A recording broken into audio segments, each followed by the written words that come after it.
中国测试中段反导，美国宣布试验洲际导弹，双方在较量什么？观众朋友，大家好，我是付前少。在环台军演结束4天后，中国国防部突然发布消息，中国再次成功实施陆基中段反导拦截技术试验，试验达到了预期的目的。试验是预防性的，不针对任何国家。自此，中国已经完成了7次中段反导试验，最近3年每年1次，而且100%都获得了成功。试验间隔越来越短，说明中国的反导技术越来越成熟，甚至有可能进入实战化部署。虽然中国强调不针对任何国家，但是该懂的人都懂，那个自己觉得被针对的国家一定会跳出来。果然，根据美国方面的通报，美军计划在太平洋时间4月19日试射一枚民兵3型洲际弹道导弹。当然，美国人也说自己是例行的试验，不针对任何国家。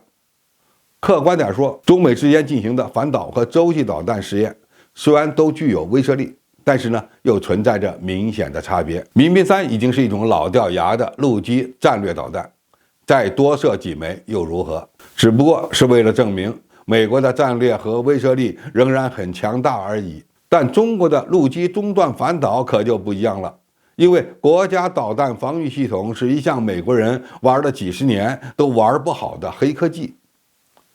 目前世界上只有中美2国进行过类似的中段反导拦截试验，而且中国的成功率又明显高于美国。陆基中段反导区别于末端反导和助推段，也就是初段反导，主要是利用弹道导弹在中段飞行时轨道比较固定的特点，提升拦截成功率。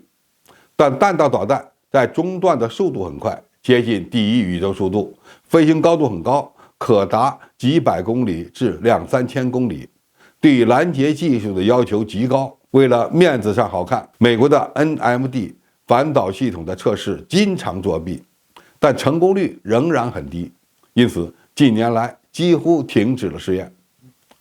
五角大楼报告显示，美国陆基中段防御系统的主力 GBI 的效能不尽如人意。在1999年以来的约20次拦截试验中，拦截成功率仅有1半。尽管如此，美军仍计划在2030年将其投入服役，只有卖给日本的标准3导弹的试验成功率还高一些，但也被人质疑故意降低了难度。而助推段防御系数，因为导弹的速度还没有提起来，就技术而言，拦截的难度相对较小。但是你跑到别人家门口甚至家里进行导弹防御，看起来更不靠谱。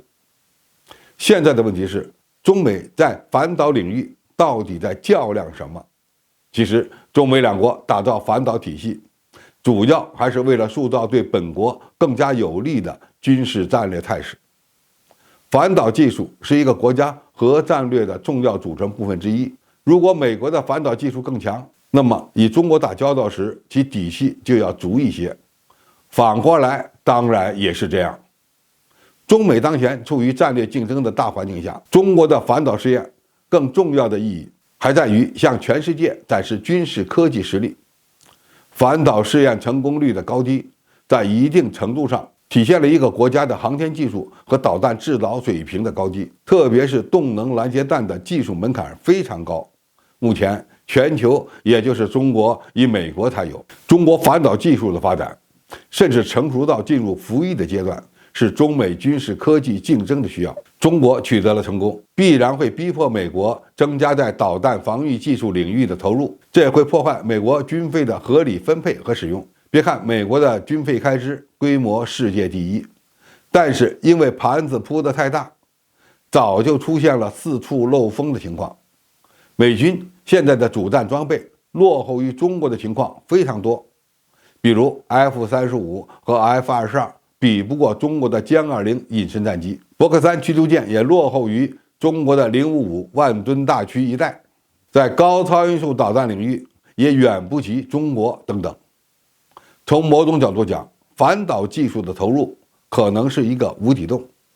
中国现在7发7中，美国到底跟还是不跟？如果要跟，那就得大把的花钱。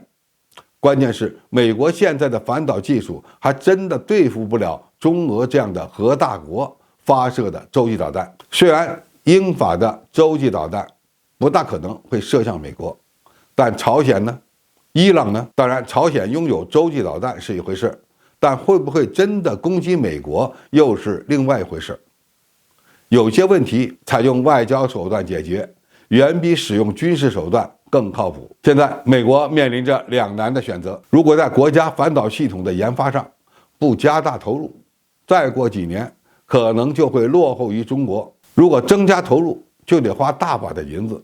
即使搞成了，中国的洲际导弹又可以换上高超音速机动弹头，让美国千辛万苦建立起来的反导体系直接就变成废物。这事儿想想都会让白宫和五角大楼感到头痛。好，今天的评述就到这里，谢谢大家收看，我们下期再见。